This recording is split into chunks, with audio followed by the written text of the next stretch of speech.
Bradley Beal entered the league in 2012 as the third overall pick. Polished and skilled beyond his years. Coming out of University of Florida, he had textbook shooting form, high basketball IQ, and maturity, rare for a teenager.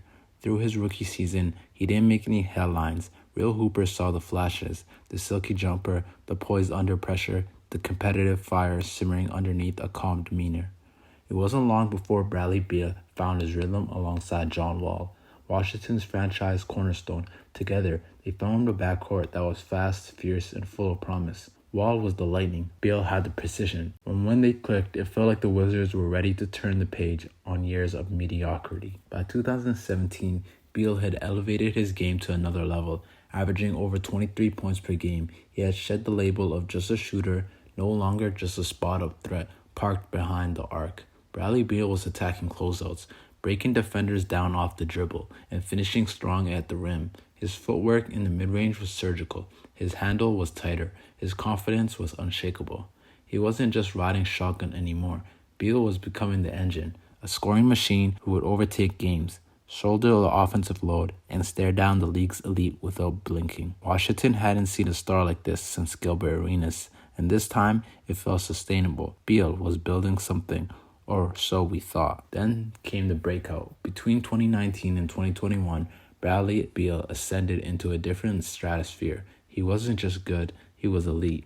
One of the most lethal scorers in the league, night in and night out. Beal averaged over 30 points per game in consecutive seasons, a feat only accomplished by legends. The only player who scored more in that span, James Harden, and even Harden had more help. 2019 to 20 season, he averaged 30.5 points per game. 2020 to 21 season, he averaged 31.3 points per game, finishing second in both those years. But this wasn't empty calorie scoring. Beal was doing it on real efficiency. Despite carrying one of the heaviest offensive burdens in the league, defenders keyed in on him. Double teams became normal. Sometimes he'd see 3 defenders the moment he crossed half court. It didn't matter. He was still getting buckets. He dropped 53 on the Bulls and lost. Came back the next night, dropped 55 and lost again.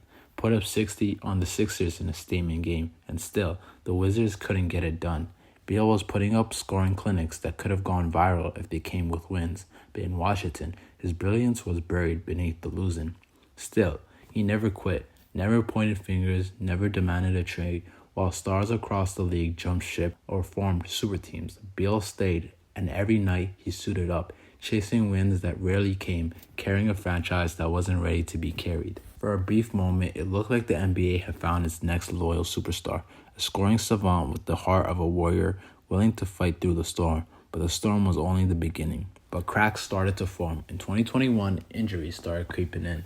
A hamstring here, a shoulder there, then the wrist. He missed large chunks of the season and lost his rhythm. On top of that, the Wizards were a mess. Coaching changes, roster turnover, no real vision. I want to win here, I'm loyal to DC, Bradley Beal said.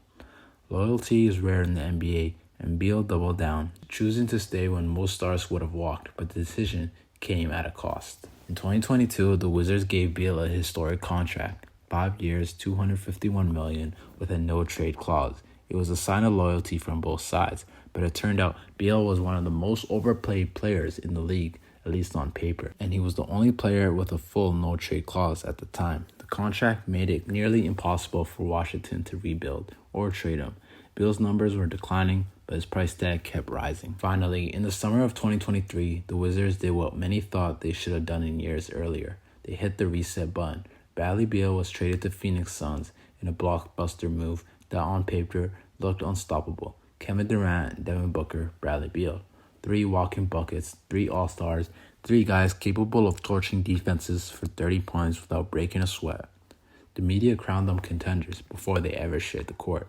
But basketball isn't played on paper, and what looks like a super team became something entirely else. Beal's new reality, a distant third option, fewer touches, less rhythm, no longer the primary ball handler, no longer the guy setting the tempo. Instead of initiating offense, he was spacing the floor, waiting and watching.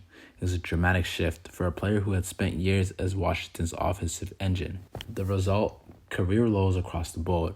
Just 18.2 points per game, 42% from the field, only 3.2 assists per game, the lowest of his entire career. And when he wasn't struggling to adjust, he was struggling to stay on the court. missed 29 games in the 2023-24 season. Back injuries, ankle issues, and soreness kept Bradley Beal sidelined for nearly a third of the season. He returned, and the timing was off. Chemistry was off. The big three never looked like a big threat, and in the playoffs, they got exposed. Phoenix got swept in the first round by a younger, hungrier Minnesota team. Beal averaged just 16 a game in the series. The big three never showed up together when it mattered most. Many people said he's washed. He's just being used wrong. The system doesn't fit him. The contract is one of the worst in the league. It's not just performance that's in question. It's a price tag. Beal's massive contract compete with a rare no-trade clause, making him nearly immovable. To be clear, Beal isn't some washed-up bench warmer. He still has skill. He still has touch. He still has moments where he looks like the player who dropped 60 on the Sixers. But those moments are fewer now. For the first time in his career, Beal isn't asked to lead. He's asked to fit in. Phoenix never figured it out. But either way, Bradley Beal stands as a crossroad. He has the money. He had the moments. But will he ever have the impact again? The question no one asked so soon, where does Bradley Beal go from here? Bradley Beal hasn't been the third star Phoenix hoped for. Trade raised expectations, but the results have been underwhelming. His missed time struggled to adjust and became constant speculation for the Phoenix Suns. Beal has remained self-aware.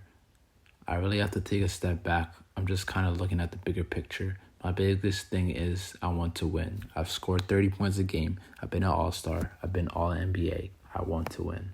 In July 2025, the Bradley Beal experience in Phoenix officially came to an end. After just 2 seasons, the Suns bought out the final 2 years of his contract, cutting ties with the players they once believed would be a final piece of championship puzzle. It was a blunt ending, no trade, just a quiet exit and a public message that made things even clearer. Just not a fit with Phoenix Suns going forward. Doesn't mean he's a bad guy. Doesn't mean he's a bad player. A few days later, Beal signed 2-year, $11 million deal with the Los Angeles Clippers, a massive drop from his previous $250 million contract. But maybe the reset he needed. In LA, he won't be expected to carry the load once again. He won't be defined by his paycheck. He's no longer the guy, and for the first time, that might actually work in his favor. Beal now joins the Clippers, a team featuring Kawhi Leonard and James Harden, 2 stars who've been battled expectations and playoff heartbreak. It's a team that knows pressure, and if Beal has anything left to prove, he's got the perfect stage to do it. They're now the oldest team in the league. Bradley Beal has been a rising star to all-NBA scorer to overpaid scapegoat. Bradley Beal's journey has been anything but linear, but now in LA, with the spotlight still burning, he gets one more shot to rewrite the ending.